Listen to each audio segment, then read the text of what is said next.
이 시간 함께 나누실 말씀 사도행전 10장 1절에서 8절까지 말씀입니다.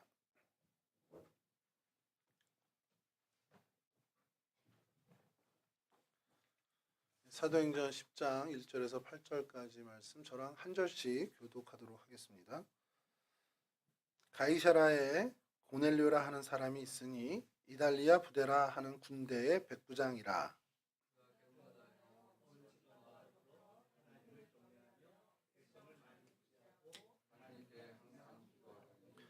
하루는 제9시쯤 되어 환상 중에 밝히 봄에 하나님의 사자가 들어와 이르되 고넬료야 하니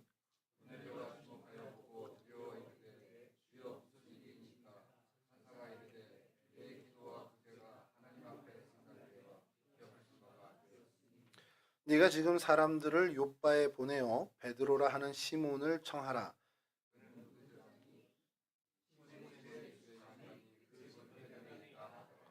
마침 말하던 천사가 떠나매 고넬료가 집안 하인 둘과 부하 가운데 경건한 사람 하나를 불러. 아멘. 오늘 성경 속 장소 그리고 또 사건에 대해서 살펴볼 곳은 가이사랴라는 곳입니다. 이 가이사라 빌립보를 지난주에 저희가 했었고요. 그것도 가이사라라고 이제 사실은 이제 공식 명칭은 둘 다 가이사라입니다. 근데 구분 짓기 위해서 그 헬몬산 밑에 있는 그 곳을 가이사라 빌립보라고 이제 헤롯 빌립이 좀 더 구분하기 위해서 자신의 이름까지 덧붙이게 된 거죠. 가이사라라는 것은 헤롯 대왕이 그 이제 항구를 인조 항구입니다. 그러니까 천혜항이 아니라 인공적으로 만든 항구예요. 항구를 축조하고 그 축조한 항구를 로마 황제 가이사 아구스도, 이제 성경에서는 아구스도라고 하는데 아우구스투스죠. 그 로마 발음으로 하면 여러분이 잘 알고 있는 그 플루다르크 영웅전 뭐 이런 데 보면 나오는 옥타비아누스가 바로 이 사람입니다. 이 아우구스도에게 헌정한 도시입니다. 그러니까 기념 도시인 거죠.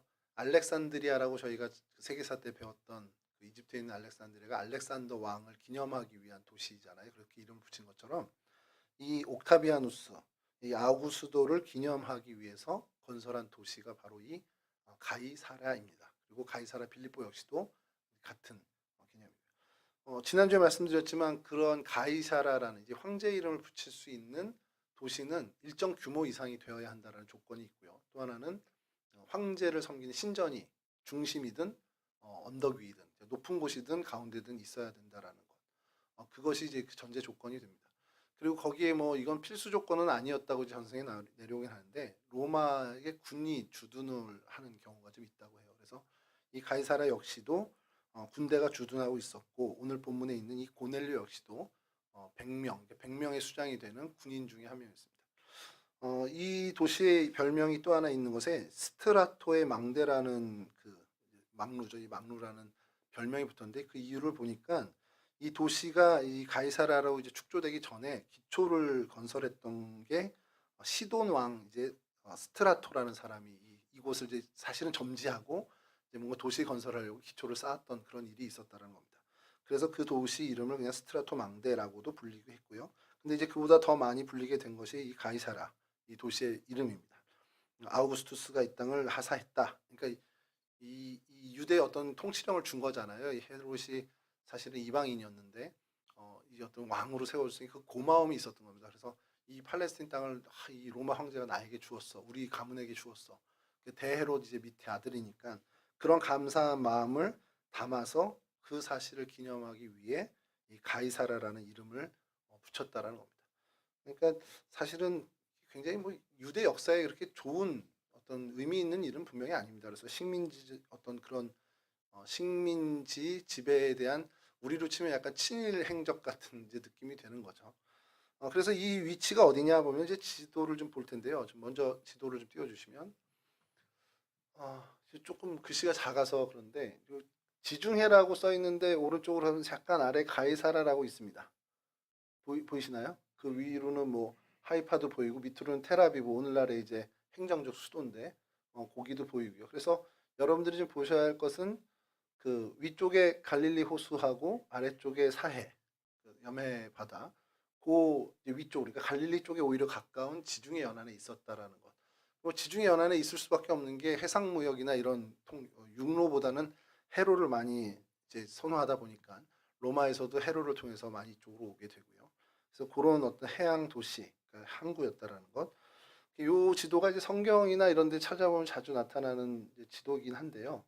거기에 뭐 피에로 자치기구 뭐 그런 걸 다 덧붙여가지고 온갖 도시들을 다 여기다 소위 저희 표현으로 때려 넣어서 요걸 좀 보여드리면 좋겠다 해서 한 건데요.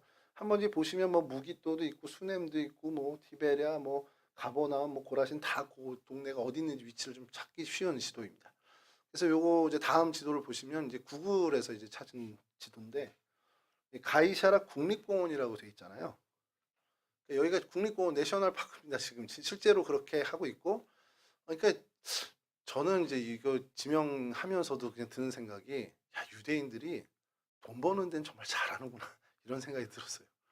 이 얘네 유대교하고는 아무 상관이 없는 거고요. 오히려 유대교 입장에서는 이 가이사라라는 이 도시는 우리로 치면 정말 친일 행적이 다 묻어 있는 도시거든요.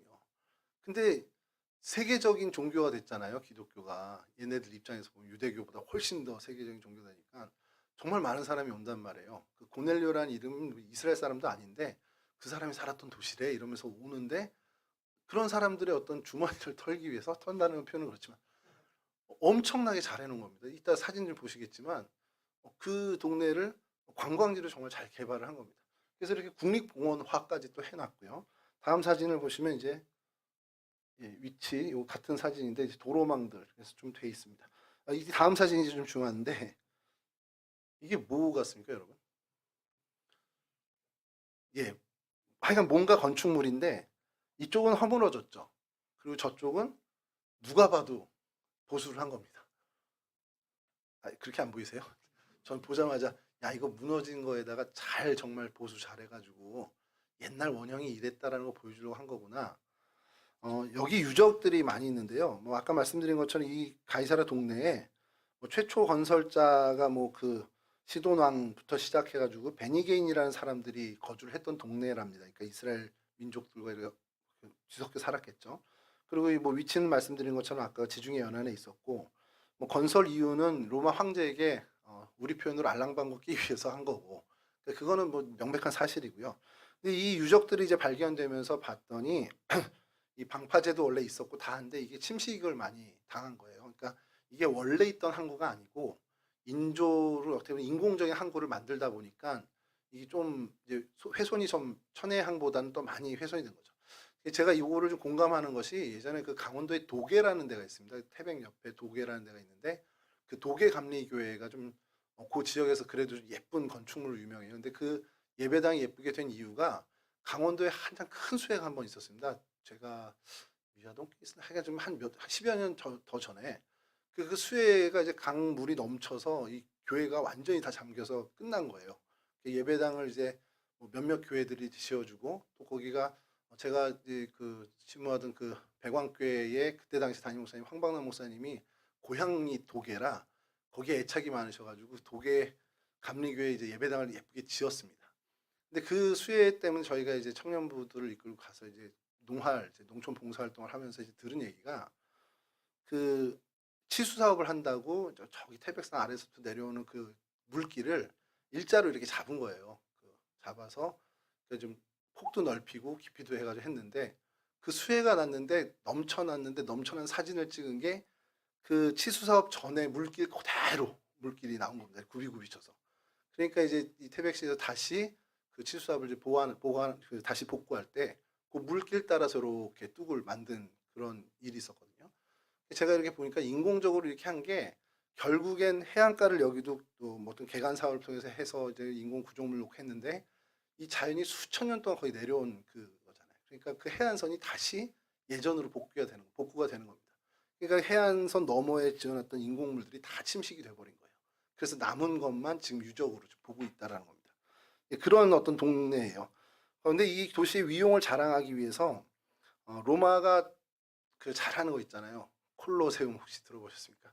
그러니까 그런 경기장들을 많이 짓고 그런 어떤 규적들의 향락을 좀 즐긴 건데 이게 바로 그 원형 경기장의 일부입니다.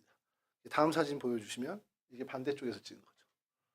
그러니까 여러분들 보시면 뒤편은 무너진 거고요. 이 앞에 스탠드라고 해야 되나 여기는 사실 복원한 겁니다.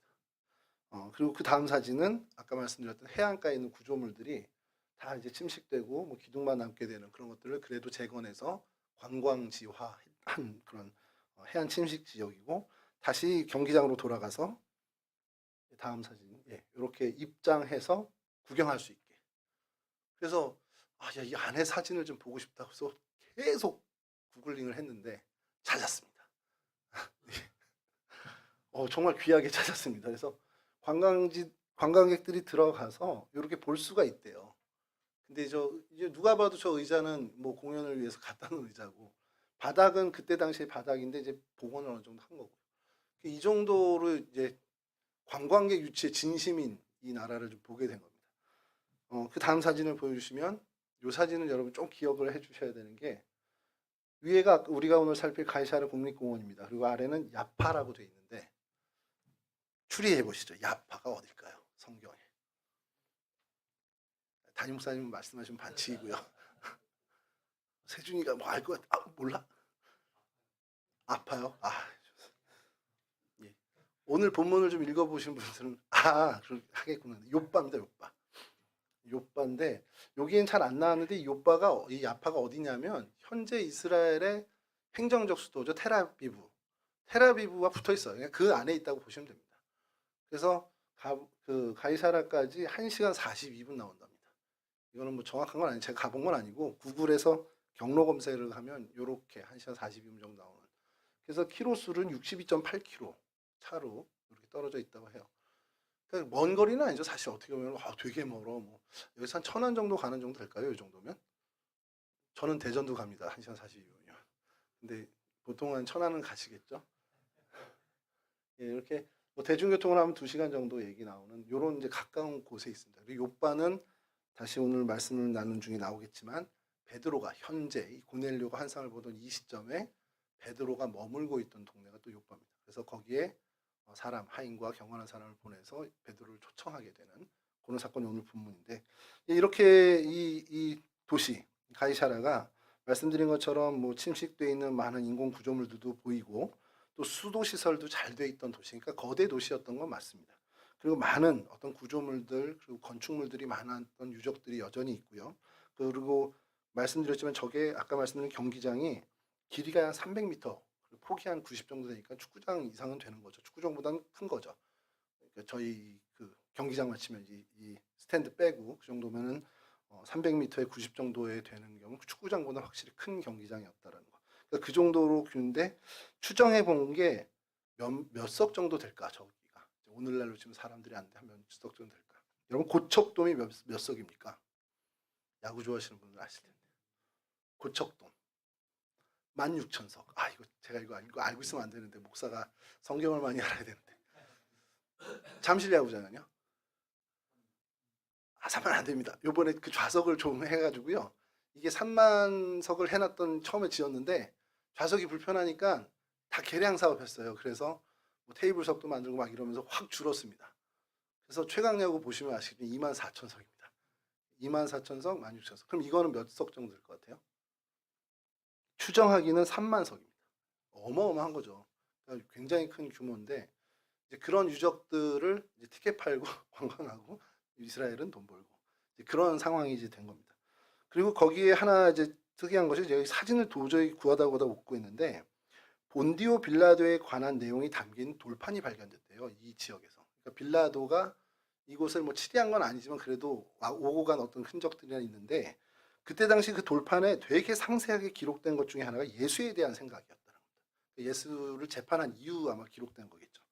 그리고 그게 책으로 출판됐다는데 책 제목도 안 나오고 아무리 해도 안 나오는데 한 곳에서 이제 얘기가 그 책 내용이 뭔지는 제가 모르는데 여러분 모노드라마 중에 혹시 빌라도의 고백이라는 거 혹시나 들어보셨는지 모르겠어요. 그 빌라도가 혼자 뭐 예수에 대한 이야기를 막 하는 모노드라마가 있습니다. 빌라도의 고백이라고. 그 대본이 이 돌판에 의해서 출간된 책을 근거로 쓴 시나리오라는 겁니다. 그러니까 그 대본이라는 거죠. 근데 그 빌라도의 고백은 저도 어릴 때부터 여러 차례 이제 본 모노드라마인데 계속 이제 독백을 하는 거예요. 예수라는 사람 너무 이상해. 혼자 계속 하는 겁니다. 빌라도가 나와서.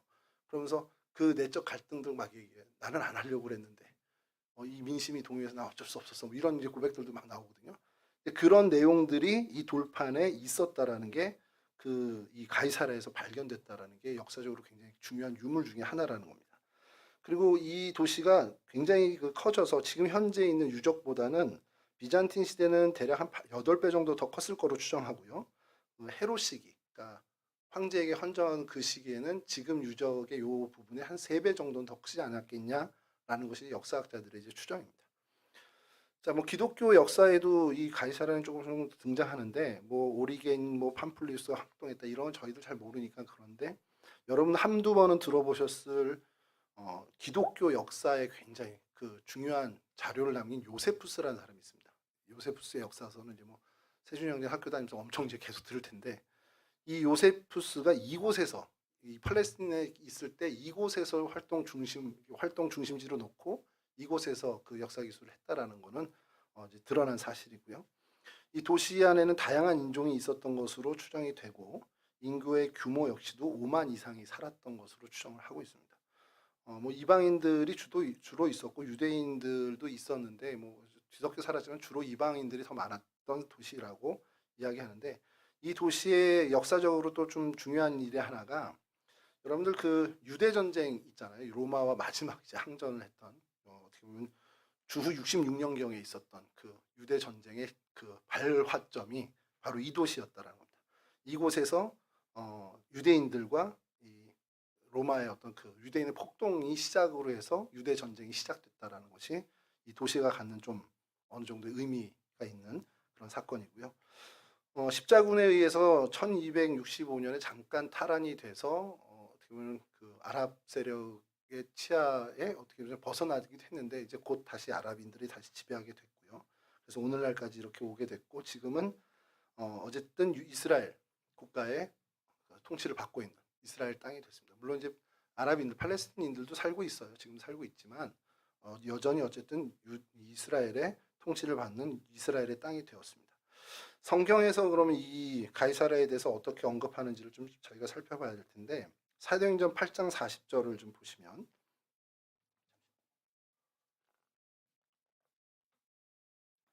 사도행전 8장 40절에 빌립은 아소도에 나타나 여러 성을 지나다니며 복음을 전하고 가이사라에 이르니라.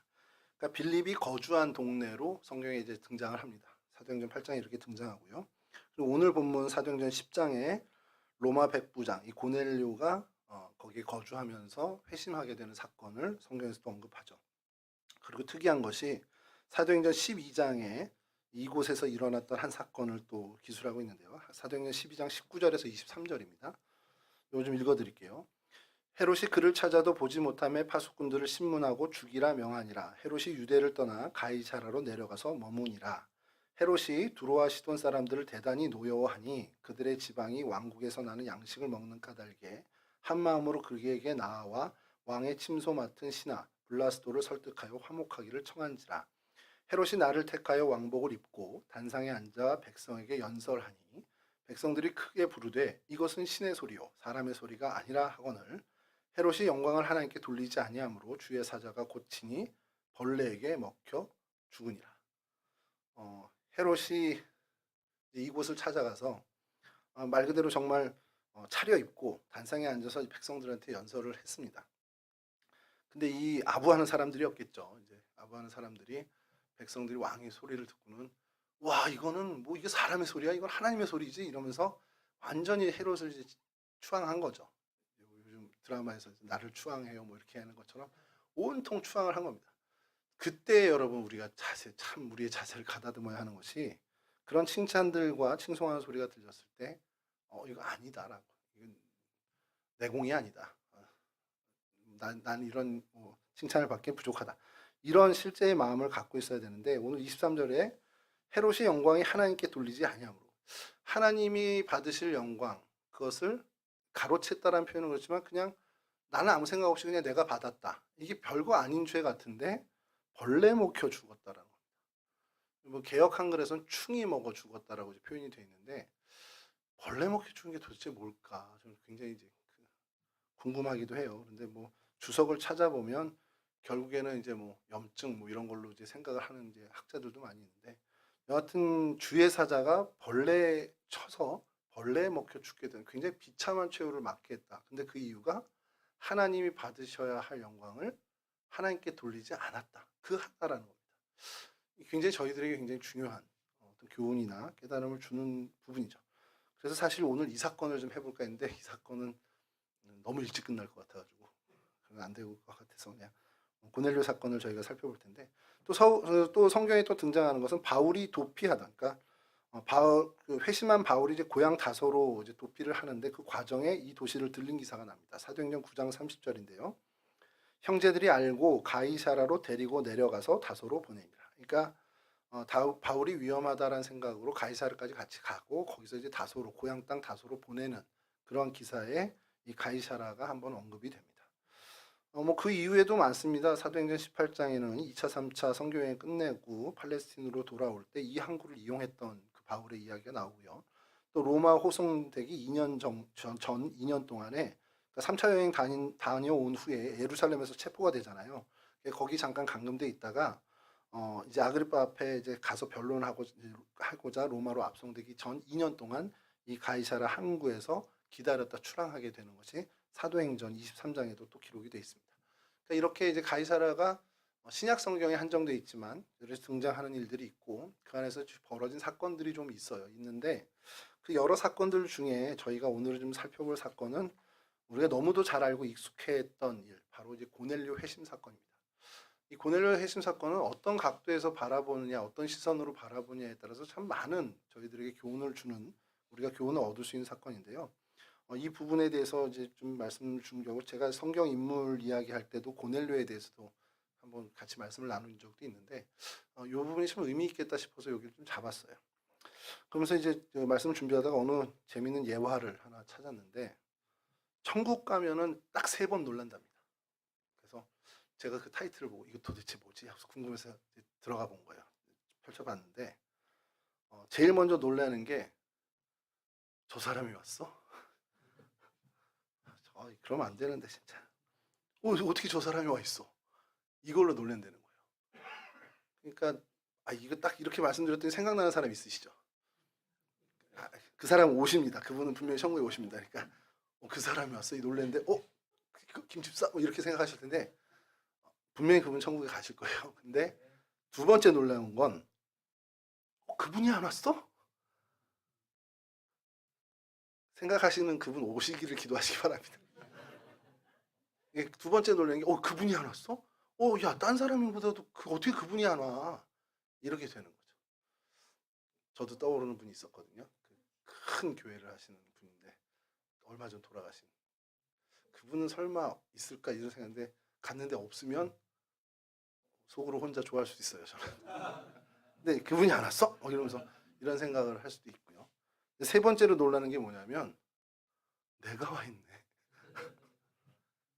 그걸로 놀란다는 거예요. 그러니까 내가 나를 알잖아요. 내가 하나님 앞에 얼마나 죄를 짓고 불충했고 얼마나 하나님 앞에서 게으르고 정말 내가 구원이나 받을 수 있을까 하는 그런 심정으로 죽었는데 천국에 와 있다. 이걸로 이제 놀란다는 겁니다. 그러니까 이제 그 예화가 뭘 얘기하나 봤더니 하나님의 구원, 하나님의 구속의 섭리, 하나님의 은혜 이거에는 굉장한 의외성, 우리의 어떤 예상을 벗어나는 일들이 많다라는 거예요. 그러니까 우리 소위 반전이 많은 거죠. 하나님이 굉장히 어떤 드라마 작가보다도 훨씬 더 뛰어난 작가셔서 이 구원 사역, 하나님의 섭리, 하나님의 은혜에는 우리가 예상도 못한 어떤 반전, 그런 의외성을 항상 갖고 계신 분이라는 겁니다. 사실 그런 면에서 봤을 때 이 고넬료 사건은 지금 우리가 성경에 있으니까 보면서 그래 이랬구나 이런 거지 당시 유대교 사건으로 봤을 때 유대교 입장에서 봤을 땐 이게 가능한 일이야? 이렇게 할 수밖에 없는 일이라는 거예요. 그 점을 오늘 좀 살펴보려고 합니다. 먼저 고넬료를 저희가 보면 그는 로마 군대의 장교입니다. 그러니까 사실 철저한 이방인이고요. 유대인 입장에서 보면 정말 철저한 압제하는 사람입니다. 유대교와는 어떤 연결도 찾아볼 수 없는 사람인 거죠. 그러니까 더더군다나 여호와 하나님의 구원의 경륜에 있다. 이거는 연결 지을 수도 상상조차 할 수 없는 사실 그런 신분의 사람인 겁니다. 왜냐하면 이방인인 것도 그렇지만 압제하는 데의 앞잡이에요. 어떻게 보면 침략군의 우두머리입니다. 그런 사람이 구원을 받아? 이거는 너무 놀라운 일이라는 거죠. 자, 그런데 우리가 본문을 살펴보면 이 하나님의 선택한 민족을 핍박하는 이 로마 제국의 군인에게 하나님이 왜 이 영생의 은혜를 베푸셨는지를 저희가 납득이 된다는 거예요. 오늘 본문을 차근차근 읽어보면 그 내용을 자세히 살펴보면 볼수록 고넬료가 하나님의 축복을 받을 수밖에 없겠구나. 왜냐하면 이 사람의 행적이 이렇습니다. 먼저는 가장 중요한 것 중에 하나는 그는 로마 황제를 섬기는 로마 황제의 하수인입니다. 그러니까 그가 섬겨야 되는 대상은 로마 황제예요. 아주 정해져 있는 겁니다. 로마 군인이라는 것은. 그런데 그것을 이 사람은 바꾼 거예요. 영원하신 하나님을 섬기기로 결단한 사람이라는 겁니다. 아니 뭐 예수 믿기로 한 게 뭐 그렇게 어려워요. 목사님 이렇게 할 수 있지만 이 로마 군인의 신분으로는 도저히 이거는 당시 상식으로는 가능하지 못한 일이라는 거예요. 로마가 이 고넬료가 주둔해 있던 이 가이사라는요. 인가 항구 도시인 거 말씀드렸는데 헤롯 대왕이 이 도시를 12년에 걸쳐서 건설을 한 도시입니다. 그만큼 이제 거대 도시인데 그러다 보니 황제에게 헌납하다 보니 군대가 주둔을 하게 되는데 당시 기록에 의하면 6천 명 정도의 로마 군대가 주둔했다라는 겁니다. 제가 또 발빠르게 계산을 해봤죠. 이건 육군 편제가 제가 군대에 있을 때 기준입니다. 그러니까 지금하고는 달라요. 저희 분대는 10명이었습니다. 9명인 분대도 있었지만 보통 10명이었어요. 그 분대 4개가 합쳐져서 한 소대를 이루면 이 40명을 이끄는 분이 소대장이셨어요. 이 소대 4개 소대가 합쳐져서 중대가 됐는데 그러면은 한 160명 정도를 중대장이 이제 데리고 인솔을 하는 거죠. 그 중대가 어느 대대는 3개 중대, 어느 대대는 4개 중대가 편제가 돼서 하나의 대대를 이루게 됩니다. 그럼 어림잡아도 한 640명의 뭐 본부 중대 뭐 해서 한 680명 정도 될 텐데 그게 대대 규모일 텐데요. 그 대대가 또 4개가 합쳐져서 연대를 이루죠. 그리고 연대가 3개 연대가 합쳐지고 사단 직할대가 합쳐서 사단을 이루는데 대략 그렇게 되면은 한 2,500명이 연대 정도 규모 되고 그게 이제 많게는 8,000명까지가 한 사단을 이루게 되는데 그 한 사단 규모가 여기에 이제 주둔하고 있었다는 거고 100명을 통솔하는 백부장이었으니까 적어도 중대장급은 됐었을 거라는 겁니다. 중대장이 군대 다녀오신 분들은 중대장이 무섭습니까? 무섭습니까? 늘 전에 안 전사님 와가지고 하신 얘기인데 중대장이 잘 하는 말이 있대요. 중대장은 여러분들에게 실망했어요. 뭐 이런 얘기를 많이 한다는데 저 있을 때도 저희 중대장님은 늘 실망하시는 분이었습니다. 너희들에게 실망이야 뭐 이러면서 항상 이제 꾸지람을 하셨는데 중대장님이 쳐다보기 힘들었습니다. 대대장은 말도 못하고요. 여하튼 이제 그런 편제의 그 정도 간부급의 중견 간부급의 군인이었습니다. 자, 이 장교였던 고넬료가 해야 하는 일 중에 중요한 것은 자신이 이제 상주하고 있는 가이사를 비롯한 이 유대 민족 이들을 통제하고 겁박하고 압박하는 거예요. 그러니까 하나님의 선민인 유대 민족을 압박하는 데 사실은 그 임무를 부여받고 온 사람입니다. 그러니까 그 일은 누구의 일이냐? 황제의 이름으로 하고 로마 황제의 일이었어요. 로마 황제가 이 피지배층을 점령하는 그 일에 최선봉에 서서 그 압제의 우두머리로 살아야 하는 그 역할을 해야 하는 사람입니다. 그러니까 왕의 명령을 따라야 하는 사람이죠. 그러나 그는 중요한 결단을 하게 되는데 그것이 바로 사도행전 10장 2절에 등장합니다. 그가 경건하여 온 집안과 더불어 하나님을 경외하며 백성을 많이 구제하고 하나님께 항상 기도하더니 이 모습만 보면 로마 군인의 모습이 전혀 아닙니다. 압제하러 온 사람의 모습이 아니고 그것은 뭘 얘기하냐? 그가 로마 황제를 섬기는 일을 중단했다는 거예요. 이제 바꿨다는 겁니다. 하나님을 섬기기로 완전히 전향한 사람이라는 것을 이야기합니다. 온 가족까지 하나님을 섬기도록 한 것, 이것은 신앙 결단, 그의 진정성을 우리가 볼 수밖에 없는 건데요. 당시 로마 그 군대 안에서도 그렇고 로마의 세계관 안에서 이 황제 외에 다른 대상을 뭐 주님으로 모시고 왕으로 고백한다. 그거는 로마 군인으로서 더 이상 이어갈 수 없는 그런 어떤 포기를 이야기하는 겁니다. 그러니까 심하게는 로마 제국의 심의권까지도 박탈당하는 그러한 일이 될 수 있었던 거예요. 더더욱 군인의 신분이니까 엄청 더 까다로웠겠죠. 근데 그 모든 것을 감수하고 자신의 출세, 어떤 이 땅에서 영예의 길을 다 포기하고 하나님을 섬기기로 결단한 사람이라는 겁니다. 적어도 이 사도행전 10장 2절 이 한 절만 가지고도 우리는 그가 이 사람은 어마어마한 중대한 결단을 한 사람이구나라는 것을 알게 된다는 거죠. 그가 이제까지 살아왔던 모든 그 세계관, 가치관, 그의 인생관을 모두 다 바꾸고 정말 하나님을 섬기는 정말 완전한 그의 인생의 주인을 목적지를 바꿔버리는 정말 전향하는 사건을 결단한 사람이라는 겁니다. 그것은 뭘 의미하겠습니까? 일시적인 영예, 일당의 부귀 이런 어떤 것 대신에 영원한 진리와 생명인 하나님을 찾았다라는 것이죠. 그러니까 그것을 깨달았다라는 것입니다. 그러니까 불의한 무력으로 어떤 약한 민족을 정복하고 억지로 제압하는 그 황제가 아니라 진짜 진리와 의와 사랑으로 온 세계를 통치하시는 하나님을 발견한 것이고 그런 하나님을 나의 인생의 주인으로 모시는 결단을 이룬 사람이라는 것을 얘기합니다. 그러니까 이건 어떻게 보면 정말 더 큰 지혜로운 결단이죠. 그에게는 생명을 얻는 굉장히 중요한 결단입니다. 이 결단만으로도 그는 하나님의 은혜를 받을 수 있는 어떤 그런 모습, 그런 어떤 토대를 마련한 사람이라는 겁니다. 두 번째로 그가 그렇게 전향만 했냐라는 것이 아니라 정말 하나님의 말씀, 하나님의 마음을 알고 하나님의 뜻을 행하려고 애쓴 노력이 있었다는 겁니다. 사도행전 11장 1절에서 3절인데요. 이거는 이 이후의 얘기입니다. 그때 당시 배경이 이래요.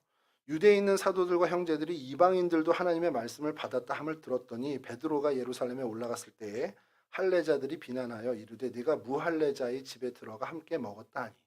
그러니까 이제 이방인, 무할례자는 이방인인데 이방인과 접촉하고 이방인과 이거 하는 것 자체가 비난의 거리입니다. 그 당시의 유대교 문화죠. 그리고 그때 당시에 유대교 안에서 무슨 이방인들이랑 네가 무슨 하나님 말씀을 가지고 하나님에 대해서 얘기하고 그래? 이건 말도 안 되는 그러니까 상식에 완전 어긋나는 일이라는 거예요. 근데 그런 유대교에 입교하지도 못한 그러니까 입교할 수도 없고 그 유대교에 귀의할 수도 없는 이방인 신분인 고넬료가 할례도 받지 않고 아무것도 안 됐지만 늘 하나님께 기도하는 삶을 살았다는 거예요. 유대교에 귀의하고 유대교인이 되고 싶은 마음이 있었겠죠. 근데 현실적인 벽이 그걸 넘어서지 못하게 하는 벽이 있었다는 겁니다. 그럼에도 불구하고 그는 계속해서 하나님을 사모하고 하나님께 기도했다라는. 그러니까 이건 뭘 의미하냐? 그가 진리를 알고자 하는 정말 구도자의 모습을 가졌다라는 거예요. 뭐 계속해서 그 성경 어떤 유대교 율법에는 무지했겠지만 이 세속적인 세속적인 삶, 세속적인 가치는 무의미하다는 것을 알고 영원한 하나님의 진리를 향해서 정말 애쓰는 노력이 정말 하나님이 여기에 관심 갖고 계시는구나. 하나님이 이거에 마음이 있구나 하는 걸 정말로 이해하고 해서 구제와 기도에 애쓰고 힘쓰는 노력을 했던 사람이라는 겁니다. 그런 게 있죠. 성경 진리에는 무지하지만 이 땅 세속적인 어떤 가치와 삶에 만족하지 않은 사람들. 그래서 성경은 난 잘 몰라. 예수의 기독교의 진리도 교회를 다녀본 적도 없어. 근데 영원한 진리가 뭘까? 정말 우리의 인생의 목적은 뭘까? 인생이 어디서부터 어디로 가는 것일까라는 그러한 생각으로 애쓰는 사람들이 우리 주변에 가끔 있습니다. 그런 사람들은 하나님에 대해서 알고 싶은 그러니까 이게 어떤 게 종교로서가 아니더라도 인생의 의미를 찾고자 하나님에 대해서 관심을 갖는 경우들이 좀 생기게 된다라는 거죠. 그런 사람들에게 하나님은 관심을 분명히 기울이세요. 그래서 하나님은 그런 사람들, 정말 진리를 찾으려고 애쓰는 사람들, 그런 사람들에게 관심을 기울이고 계시다는 사실을 우리가 기억해야 할 필요가 있습니다. 그래서 우리 역시도 신앙생활을 비록 하고 있지만 더 큰 진리를 위해서 하나님의 정말 속마음을 알고 싶다라는 의지를 갖고 하나님에 대해 더 알고 싶어하는 우리의 강한 의지를 갖고 살아간다면 하나님은 분명히 우리에게 그에 걸맞는 응답을 해주신다라는 것을 우리는 기억해야 한다는 거죠. 반대로요. 몸은 교회에 있어요. 교회 신자라고 얘기 듣고 적어도 어쨌든 동성교 입교 명부에도 있습니다. 그런데도 영적인 세계에 나 관심 없어. 하나님이 은혜 주신데 그게 뭐야? 뭐 그런 거. 뭐 이런 삶의 위기를 만나도 하나님한테 기도하는 게 아니라 누구 찾아가지? 이런 생각을 하는 사람들이 있잖아요. 우리 교회에 있다는 게 아니라 크리스찬 중에 있는데 저분은 분명히 크리스찬이라고 스스로도 알고 있고 교회도 분명히 다니고 교회 직분도 갖고 있는데 어떤 이런 상황들을 맞닥뜨릴 때 선택하는 모습을 보면 전혀 신앙인과는 다른 그냥 세상 사람들의 선택하는 방법. 이런 일을 당할 땐 이분을 찾아가야 돼. 이런 일이 있을 땐 저 사람한테 조언을 구해야 돼. 어떤 이런 것들에 대해서 발빠른 사람들을 보게 됩니다. 결국 그런 사람들은 하나님이 그 한꺼풀 넘어 있는 하나님의 진리를 보여주는 일이 쉽지가 않다라는 거예요. 물론 이제 하나님이 강권해서 너도 이거 좀 맛봐봐 하고서 주실 수도 있겠지만 사실은 구하고 찾는 하나님에 대한 진리, 하나님에 대한 정말 그 정말 소망을 갖고 하나님을 향할 때 하나님이 그 문을 열어주시던 마음을 열어주시던 그런 은혜를 베풀어 주신다는 것을 우리가 기억해야 되는데 고넬료가 바로 그런 자세를 지녔던 사람이라는 거예요. 유대교에 입문하고 싶어도 못해. 등록도 안 받아줘. 너 이방인인데 어떻게 해? 너 할례도 안 받았잖아. 이걸로 그냥 벽을 치고 있는데 그래도 그 유대교에서 얘기하는 그 여호와 하나님을 너무너무 알고 싶은 거예요. 그래서 그 하나님을 향해서 늘 기도하고 그 하나님이 구제하는 것을 기뻐하신대. 그래서 구제하고 백성의 압제받는 사람들을 위해서 은혜를 베풀고 그러한 어떤 정말 구도의 자세를 가졌던 사람이라는 겁니다. 그렇게 자비를 행하고 구제를 하면서 하나님의 뜻을 행하려고 애를 쓴다라는 것이죠. 그 결과 하나님이 그를 기쁘게 보셨다라는 거예요.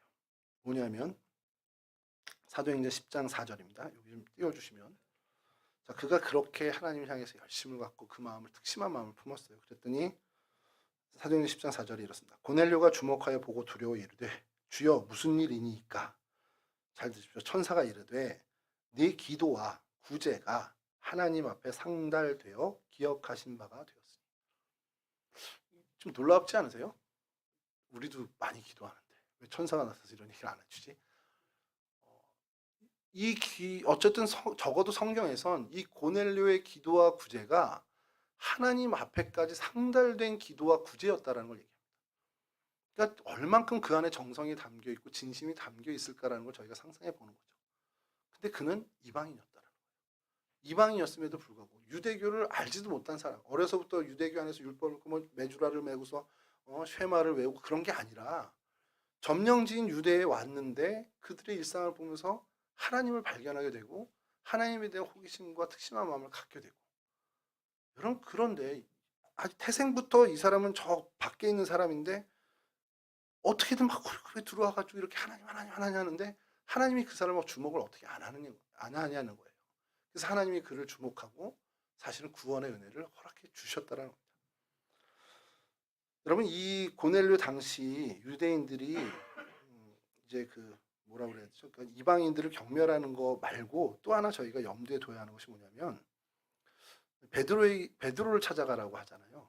이 천사가 나와서 그때 고넬료가 무슨 생각을 했을까 저는 상상을 해보는 겁니다. 그 행과 행 사이의 상상력을 좀 동원하면 이 사람은 유대교에 귀의하고 싶은데 안 돼요. 유대교에서 말하는 여호와 하나님을 정말 사모하는 사람인데 당시 유대교의 입장에서 예수 그리스도는 뭡니까? 예수 그리스도도 아니죠. 그들의 입장에서 예수 도당은 뭡니까? 이단입니다. 이단이에요. 근데 천사가 나타나서 이단의 수괴의 앞잡이였던 시몬이라는 사람을 찾아가라는 거예요. 어느 날 막 새벽 기도에서 기도하고 있는데 천사가 나타나서 이만희 좀 찾아가봐. 와, 찾아가실까? 이런 생각이 드는 거예요. 저는 그런 상상을 해보는 겁니다. 고넬료 입장에서 유대교에 대한 어떤 흠모함이 있고 유대교의 입장에 어떤 시선이 있다면 그 천사의 말은 너무 충격적인 얘기인 거예요. 아니 베드로, 시몬이라는 그 사람은 예수도당 앞잡이 아니야? 이단의 수괴인데? 이런 생각을 할 수 있는 충분한 사람인데 그의 위대함은 그 모든 편견을 뒤로하고 하나님 말씀이면 그냥 순종했다라는 거죠.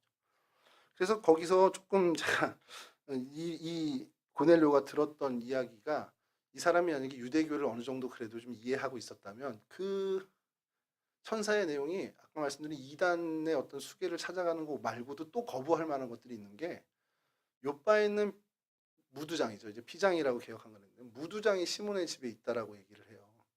이것도 그냥 저희가 이제 스쳐 지나가니까 그런 건데 예전에 한번 설교 때 한번 언급해드리긴 한 부분이긴 한데 유대교의 어떤 율법화에서는 왜 무두장이 집에 있어? 이렇게 될 법한 거예요. 뭐냐면 짐승의 사체를 다루는 직업입니다. 이제 그 가파치죠. 저희로 치면 가파치인데 가죽을 가지고 샌들도 만들고 가방도 만드는 사람이에요. 이제 그게 피장이라고 하고 무두장이라고 하는데 베드로도 유대인이었고 이 유대교 율법을 잘 아는 사람이고 유대교의 정서를 잘 아는 사람입니다.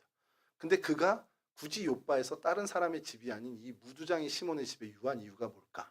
굉장히 큰 의미가 있다라는 겁니다. 그리스도 안에서 이게 이제 다 아무 의미가 없어지는 거예요. 짐승의 사체를 만지는 부정한 사람이니까 그 사람하고 겸상해서도 안 돼요. 그 사람이 만졌던 건 다 부정한 거야. 유대교 입장이 그래요. 그러니까 피장이 무두장이라는 사람은 사람 취급을 안 한 겁니다. 근데 그래서 우리나라의 어떤 직업과 비슷할까 했더니 그냥 조선시대 백정하고 비슷한 거예요. 백정은요, 저희 나라 이거는 뭐 예전에 한번 확인한 그 설교를 준비하는 차원에서 제가 확인 한번 했던 건데, 여자가 이혼을 요구할 수 있는 유일한 직업이 백정입니다. 그리고 동네 아이들도 반말해도 누구 하나 뭐 제지하지 않는 게 그 동네의 백정이에요. 그러니까 그만큼 경원당하고 무시당했던 사람이 이 백정이고, 유대인들에게는 이 가죽, 가파치, 이 무두장이었습니다. 근데 얼마나 이들이 이율배반적이냐면, 이 사람이 짐승의 사체를 만져요. 백정도 마찬가지입니다. 그럼 이 사람이 하는 건 다 부정한 거야. 이 사람이 거하는 집도 부정하고, 덮는 이불도 부정하고, 만지는 것도 다 부정한 거예요. 내가 접촉하면 안 되는 겁니다. 근데 희한한 게 이 사람들이 만들어낸 가죽 제품은 너무 좋아해. 이 샌들 뭐 얼마에 팔아요? 뭐. 너무 선호하는 거예요. 가죽 어떤 가방도 그렇고, 가죽 샌들도 그렇고. 너무 이율배반적인 거잖아요. 이 사람은 부정해서 다 경영하고 사람 취급 안 하는데, 그가 만들어낸 것은 너무도 고가의 어떤 사람들의 사이에서 귀한 것으로 여긴단 말이죠. 조선시대는 안 그렇습니까? 백정을 무시하고 동네 애들이, 꼬마 애들도 반말하고, 심지어 이혼을 요구할 수 있는 그런 직업에 분류되는데, 그가 다루어서 만들어낸 소고기는 너무 좋아하는 거죠. 저는 돼지고기 더 좋아하는데, 고기는 부정한 게 아닌 거예요. 그가 만들어서 그가 썰고 그가 초반하고 그가 담아서 준 건데, 그거는 부정한 게 아닙니다. 이게 얼마나 이율배반적이냐. 그런 어떤 이율배반적인 부분을 베드로가 타파한 겁니다. 베드로가 요바에 많은 거할 집이 있지만, 그리스도 복음 안에서 우리가 이런 차별이 없다라는 것을 몸소 보여준 게 이 무두장이 시몬의 집에 가서 유하고 있는 거예요. 그게 그리스도인의 어떤 예수 그리스도의 메시지를 전하고 있는 거나 마찬가지죠. 자, 그거를 아는지 모르지만 고넬료 역시 이 지시를 받았을 때, 무두장이 집에 있어? 아니, 무슨 가파치 집에 있어? 그 불결한 곳에. 이렇게 했을 겁니다. 근데 그 역시도 하나님의 은혜로 순종하며 이 일들을 넘어서는, 어떻게 보면 이 천사의 메시지가 고넬료에게 시험이 될 수 있겠지만, 그것을 잘 넘어선 모습이라는 겁니다. 고넬료가 즉각 순종했죠. 그리고 하인 둘과 경건한 사람 하나를 보내어서 베드로를 초청하게 됩니다. 그리고 이후의 사건은 우리가 잘 알죠. 하나님께서 그 가정을 베드로의 어떤 손길을 통해서 구원에 이르게 하시는 건 저희가 이제 압니다. 그러니까 하나님께서 은혜를 주시고 어떤 축복을 주실 때, 저는 그런 생각을 합니다. 약간 하나님이 테스트를 하시는 거라는 생각이 좀 들어요. 야고보서 1장 12절 말씀에 이 말씀이 있습니다. 시험을 참는 자는 복이 있나니 이는 시련을 견디어낸 자가 주께서 자기를 사랑하신 자들에게 약속하신 생명의 면류관을 얻을 것이기 때문이라. 그러니까 시련과 시험, 테스트를 주시는 이유는 하나님이 약속하신 생명의 면류관을 주시기 위함이라는 거. 그러니까 우리가 일생을 살아오면서 마음 아픈 일, 뭔가 거치는 일이 생긴다. 난 선하게 하나님이 사역하고 있는데 왜 이런 뭐 번민스러운 일들이 벌어지지? 왜 이렇게 마음 아픈 일이 벌어지지? 왜 이렇게 신경 쓰는 일이 벌어지지? 하면, 그건 하나님이 이 테스트를 잘 통과해서 더 큰 우리에게 좋은 영광의 면류관을 주시기 위함이라는 믿음을 우리가 갖고 살아야 한다는 거죠. 고넬료도 이런 즉각적인 순종함에 정말 예수 그리스도를 만나게 되고, 베드로를 통해서 정말 성령 체험을 경험하게 되는 놀라운 은혜를 맛보게 되지 않습니까? 자, 그렇게 해서 이 베드로와 이 고넬료가 만나게 되고, 그리고 그 호기심인지 뭐 궁금증인지 모르지만 그걸로 시작했어요. 하나님을 향한 어떻게 보면 그 궁금증으로 시작해서 이 고넬료의 여정이 이제 구원이라는, 성령 충만이라는 그 열매로 귀결되게 됐습니다. 사도행전 10장 44절에 47절, 이걸 마지막으로 좀 읽어드릴 텐데요. 베드로가 이 말을 할 때 성령이 말씀 듣는 모든 사람에게 내려오시니, 베드로와 함께 온 할례 받은 신자들이 이방인들에게도 성령 부어 주심으로 말미암아 놀라니, 이는 방언을 말하며 하나님 높임을 들음이로라. 이에 베드로가 이르되 이 사람들이 우리와 같이 성령을 받았으니 누가 능히 물로 세례 베풀물 그 말이요. 이 얘기는 뭐냐면, 이 사람들이 구원의 반열에 섰다, 이 얘기입니다. 이 사람들이 방언을 해, 성령 충만해, 하나님을 높여. 같이 온 사람들이 이제 깜짝 놀랄 정도로 성령이 크게 임하고, 이건 다시 얘기하면 하나님의 구원이 임한 겁니다. 하나님의 구원이 임한 그 첫 출발이 뭐였습니까? 하나님을 향한 궁금증이 뭐겠는지 모르겠어요. 근데 고넬료가 어떠한 연유든 하나님에 대한 궁금증이 생기고, 하나님에 대해서 소망이 생기고, 하나님을 더욱더 알아가고 싶어 한다. 그러한 그의 마음에, 그리고 그로 인한 어떻게 보면 하나님의 뜻이 이거지라는 것을 알고는 하나님이 원하는 기도와 구제에 힘썼던 그의 헌신, 그런 하나님은 그런 우리의 자세를 기뻐 받으신다는 걸 우리가 다시 한번 깨닫게 되는 사건이라는 겁니다. 하나님은 이러한 우리의 마음, 이러한 헌신, 우리 이런 자세를 통해서 하나님이 하나님의 뜻을 이루어 가신다라는 사실을 우리가 놓치지 않았으면 좋겠어요. 이 고넬료의 사건을 보면서 특별히 베드로와 만나게 된 그 모든 일련의 과정들 속에 하나님이 얼마나 정말 디테일하게 그렇게 역사하셨는지를 저희가 좀 깨닫고 그러면 이제 내 차례죠. 내가 하나님을 향해서 고넬료만큼만 아니더라도 고넬료만큼 못할 것 같은데 여하튼 고넬료처럼 우리가 하나님께 더 소망을 두고 하나님의 뜻을 이루기 위해서 애쓰고 하나님의 마음이 어디 있는지 하나님의 시선이 어디 머무는지 우리도 같이 그 하나님의 마음을 품고 하나님의 시선을 확보해서 그 하나님의 그 행보를 따라서 잘 걷는 삶을 산다면 하나님께서 우리에게 베푸실 놀라운 은혜가 있을 것이고 또 더 나아가 우리를 사용해서 또 다른 고넬료를 하나님께서 구원의 반열로 초청하는 그런 역사를 분명히 이루실 거라는 겁니다. 저희가 성경의 지명을 읽고 그 성경 그 지명에 일어나는 사건들을 살펴보면서 사실 깨달아야 하는 것은 그 2000년 전 그 자리, 그 3000년 전 4000년 전의 그 자리, 그 장소 하나님이 그런 일을 하셨네? 멋지다 끝이 아니라 그때 그 일 하신 하나님 지금도 하시겠네. 그럼 나도 그때 그들의 자세, 그 사건에 연루돼서 그 사건에서 하나님의 큰 뜻을 이뤘던 그 사람들처럼 나도 그 자세를 배워야겠다. 나도 그 마음, 그 신앙을 배워야겠다라는 결단으로 나갔으면 좋겠습니다. 오늘 이 고넬료의 모습들, 이게 오늘 살아가는 2024년을 살아가는 저희들의 신앙의 자세, 모습, 마음이 되기를 주님의 이름으로 간절히 축원합니다. 우리 찬송 300자 함께 찬송하시고요. 주님 가르쳐 주신 기도로 마치도록 하겠습니다.